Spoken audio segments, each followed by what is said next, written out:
अस्सलाम व्यूअर्स, ये मैंने वीडियो नए टोयोटा एक्वा ओनर्स के लिए बनाई है। इसमें मैं बताऊंगा कि आप अपनी टोयोटा एक्वा अनलॉक किस तरह कर सकते हैं और लॉक किस तरह कर सकते हैं।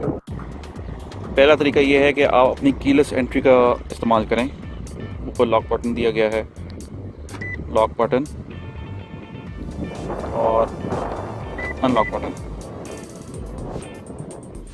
आप इसी कीलेस रिमोट को अपनी पॉकेट में डालें, गाड़ी के करीब जाएं।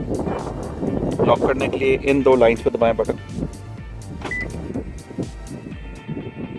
और अनलॉक करने के लिए गाड़ी का सिर्फ अंदर लैच में हाथ डाल दें। एक और तरीका ये भी है कि जो आपकी कीलेस रिमोट है उसके अंदर ही एक चाबी आती है। ये चाबी इसके नीचे होती है। आप इसका इस्तेमाल करके अपनी गाड़ी अनलॉक कर सकते हैं लेफ़्ट साइड पे करके, और राइट पे फेरेंगे तो अपनी गाड़ी लॉक हो जाएगी। ये आपकी डिग्गी में पीछे एक जगह बनी हुई है जहाँ से आप अपनी डिग्गी खोल सकते हो।